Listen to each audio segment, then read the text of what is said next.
박근혜는 안보를 불안케 한다. 이명박과 같은 부류고 같은 당이고 같은 가치를 갖기 때문이다. 군대에서 총 한 번 쏴본 적 없는 이명박이 연평도 가서 군인에게 목숨 걸고 지키라 했다. 내 앞에서 그런 말 했으면 몽둥이로 액순하게 두들겨 팼을 것이다.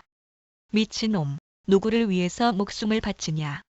박정희, 전두환은 군대를 동원해 반란을 일으켜 국가를 위태롭게 했다. 국가의 군대를 사유화시켜 국가를 풍전등화의 위험에 노출케 한 장본인들이다.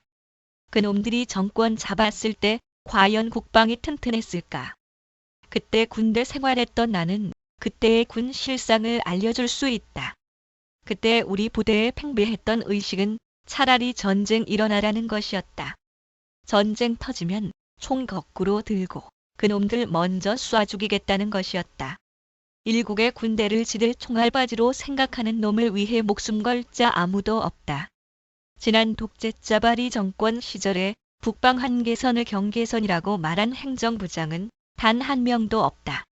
정작 북방 한계선이 이렇게 논란이 되도록 방치한 주범은 1977년에 영해법을 제정하면서 서북 해역을 영해에서 빼버린 박정희 반역 분자였다.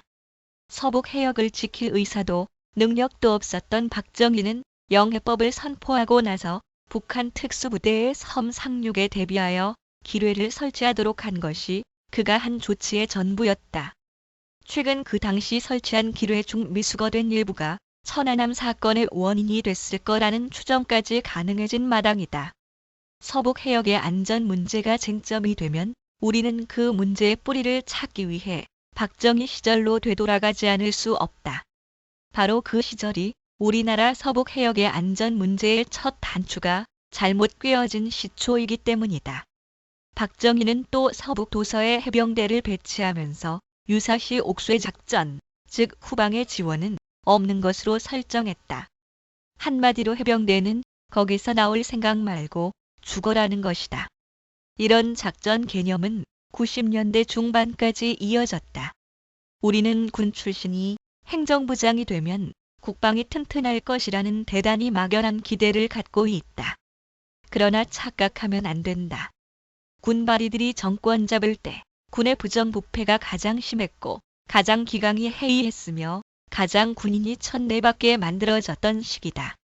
그 이유는 군바리 박정희, 전두환은 군을 사병처럼 쥐고 흔들어 군이 지켜야 할 대상인 국민에게 총뿌리를 겨누어 살상케 하는 살인교사를 함으로써 국군의 명예를 아주 개차반처럼 땅바닥에 떨어뜨렸다.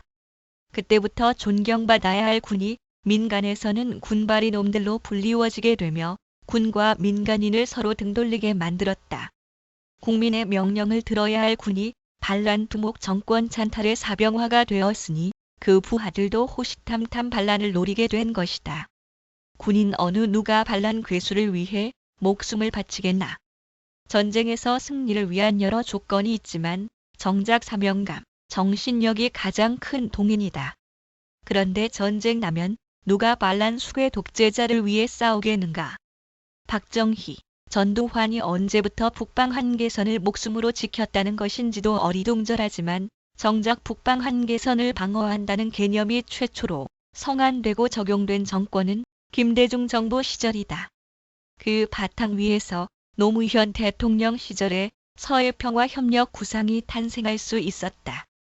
지금 바가지당을 비롯한 자칭 보수 안보 세력 그러나 실상은 안보 위태 불안 조장 세력은 이에 대해 부끄러워하지 않는다.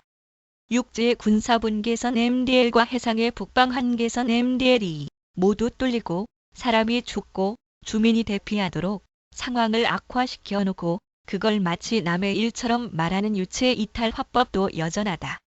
이른바 자칭 안보 세력이야말로 진짜 국가 안보를 위태롭게 만드는 흑막의 세력들이다. 이놈들과 바가지당이 안보를 말하면 말할수록 안보가 어려워지는 것은 그들의 안보 논리의 진정성이 결여돼 있다는 것. 더 나아가 장사꾼들이 확산시킨 가짜 안보 논리에 기초해 있기 때문이다. 이놈들 때문에 군이 경계 및 전투 준비 태세로 들어가고 교전 준비를 몇 번 반복하다 보면 실제 군인들이 엄청 피로해지고 진짜 정보와 가짜 정보가 뒤섞여 정작 실전의 위험 요소로 작용한다. 전방의 군인들의 속마음은 지금 부글부글 끓고 있다. 이런 가짜 안보 세력 때문에 군의 사기와 정신력이 바닥나고 있다. 2002년 7월 이회창 비서실장이었던 이병제대라는 군대 이력의 김무성이 대통령 유고 시 국방을 모르는 여성 총리가 직무를 제대로 수행할 수 있겠느냐고 발언해서 질타를 당했는데, 이 말처럼 박근혜가 혹여라도 행정부장이 된다면 한국의 안보가 너무너무 걱정된다.